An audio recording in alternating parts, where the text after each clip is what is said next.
Today I'm going to show you how to build a JLL IC400 spinning bike.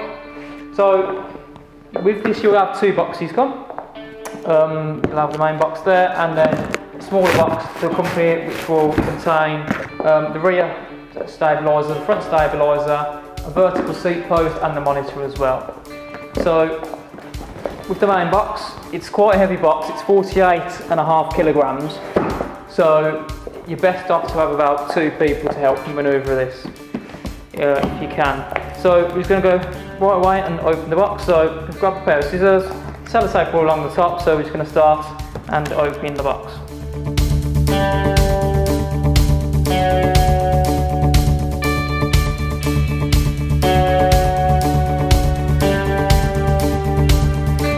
Once your boxes are opened, we'll just remove that there. You find in your smaller box your front stabiliser, the rear one. Pop them to one side. Also your monitor and your vertical seat post. Back the box to one side. And in your main box you'll find a piece of card lying on top. Just flip that over. In there you find 3 knobs, 4 bolts and some tools that are going to help you build the bike itself. So we're just going to take that and place it to one side. To remove the bike itself, we're going to find the heaviest part of the bike, which is the flywheel. So that's the front of the bike.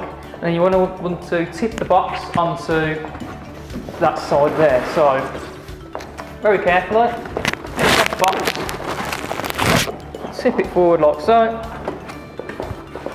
Very gently onto its side.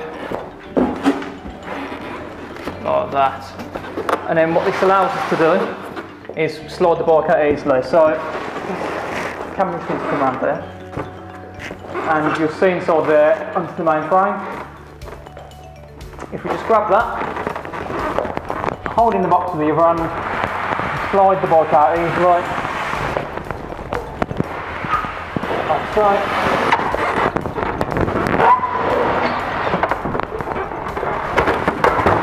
Mind that falls there, and then the bike will be out of the box and the box is completely still intact.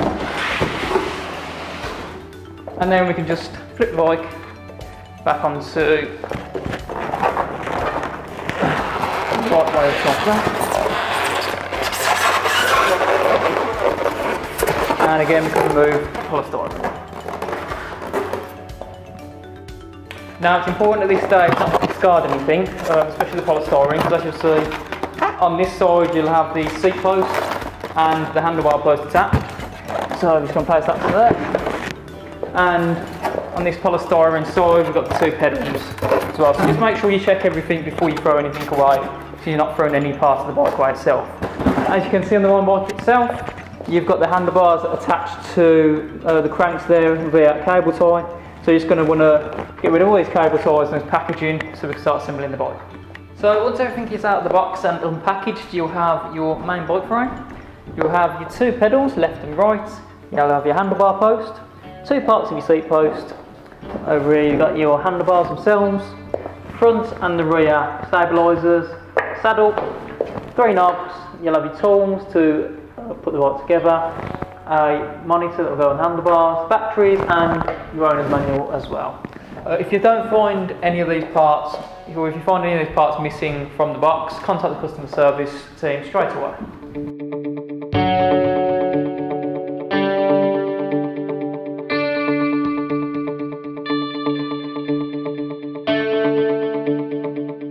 So now we're going to look at putting the bike together. It's done in 4 parts, so it will be the stabilisers, handlebar post, seat post and the pedals. So we're going to start with the stabilisers. It's always a good idea to start with the rear stabiliser first, as that will be the lightest part of the bike. We have to lift it up easily. We're going to grab 2 bolts that came in the pack and put them through there.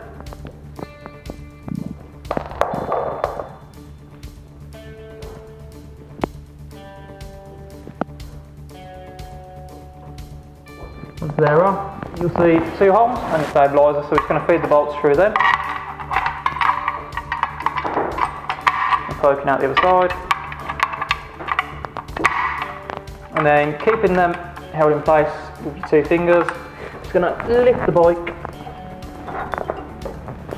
onto the bolts.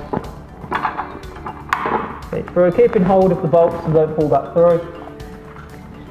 Add your washers. And then tighten your bolts with the nuts. And for now we're just going to use our fingers to tighten them up, and then afterwards we can tighten them with the spanner. Thread your bolts through the 2 holes. Like that.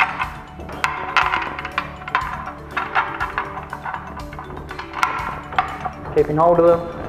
Remember, this side of the bike is slightly heavier, so it's going to take a bit more force just to lift it up.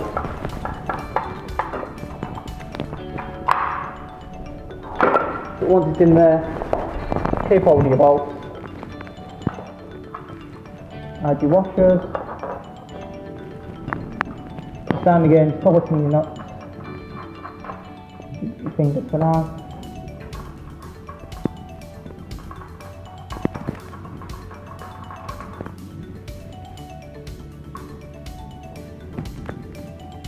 And then you can grab your crosshead spanner that will come in the box, and then you can begin to tighten from there. So once your stabilisers are attached to the bike, the next thing we're going to do is attach the seat. So we're going to grab the long part of the seat post, which is this. You'll notice that it's numbered 1 to 9 there. And what you're going to do is line the holes up at the front with the hole on the frame. So it'll be going in this way, and then give it a bit of wiggle. It should slide in nice and smoothly. It'll be greased up as well, so just try and get a firm grip of it when you are moving it. And then the next part is to grab the other part of the seat post. Again, we've got numbers 1 to 3 on there, and you'll want the curved bit where the saddle will go on to go in the front of the other part of the seat post. So again, just a bit of a wiggle around here, and it might catch on the end cap a little bit, but given a few slides, it will go in like so, nice and easy. And then we're going to grab one of the knobs that came with the bike, and that just screws into the front of where the seat post is there. Just turn it in. These knobs are spring loaded, so to adjust the bike, the spring just gets pulled out a bit, and you should be able to hear the seat post catching and the bike itself there. So once it's clicked in place at your desired seat height, that's when you can tighten the knob, so your bike's not going to move when you are riding it. So we're just going to grab the other knob that comes with the bike as well, and just screw it into the bottom part of the seat post there, and it should screw in there. Again, same as this one, spring loaded, so once you get your desired seat position, it should just lock into place like so, and you can tighten it up. And once the seat posts are in place, you're going to want to attach the saddle. So you'll find 2 bolts on either side of the saddle. That will be quite loose. So we slot it onto the top of the seat post like that. Just make sure it's lined up properly, so it's nice and straight. And then we can just begin to tighten that with fingers.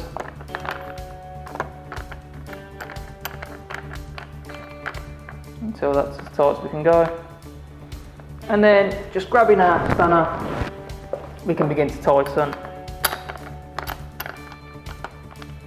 so we can get the bike nice and secure. So now we've got the stabilisers and the seat fully attached. What we're going to do now is attach the handlebars. So we're going to grab the handlebar post. We've got numbers 1 to 8 on there. So you want to line your holes up with the hole at the front of the bike, and that should slot in very easily there. So we're going to grab the last knob that comes with the bike, and find your ideal height for the handlebars, and it's just like the other knobs, spring loaded. So find your ideal height, click it into place, tighten up, and that will be the post inserted there. So what we're going to do now is grab the washer and the bolts that will be used to tighten the handlebars here. So you have a slot here, which that part of the handlebar gets slotted through there, so it just fits into there nicely. And then keep this in place. Just put a large washer through on the handle there. And then that just goes into there, like that, and tightens up like that.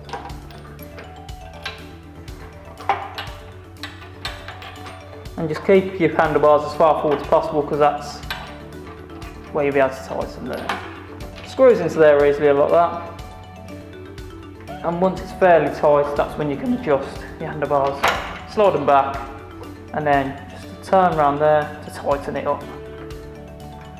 So once you've attached your handlebars, your stabilisers and your seats, the final part is just going to attach the pedals now. Each pedal will be marked with a sticker left and right, and the same with the cranks as well. So we're going to start with the left pedal, so bring your crank to the top. If you put your resistance on, so turn it all the way up as far as it'll go. It means your crank won't move when you're putting the actual pedal on itself. So all the pedals are threaded by machine, so they go on very specifically. So if you line up your thread with the pedal, it means it won't get cross-threaded when you do put it on. And the left pedal is turned anti-clockwise, so just going to feed that through. Can be a bit fiddly, especially with new pedals, they'll be a bit stiff as well, so just persevere with it.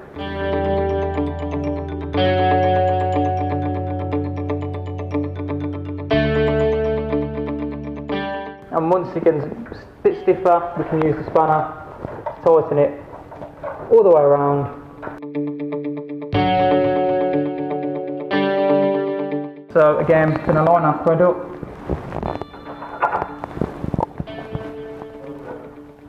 And screw it on with fingers. So finally, we're just going to put the finishing touch on the bike and insert the monitor. So you're going to find two wires on the back. Firstly, we're going to put the batteries in. So just pop the back off and put the batteries in. You hear a bleep, means it's working. And then you'll find your two wires connect with the heart rate sensor on the back. So you'll have your male and female connections there. Plug that in until you hear the click. And then the sensor wire as well, which is all the way down here. It's your long stretchy wire. So just stretch up through the middle. And you'll see, again, the male and female connection. Your two pins on that side and your line on that side. So just going to line them up. Click it in place. And then that slots onto there. Fit on like that. And once you're done, hop on your bike and you can give it a whirl.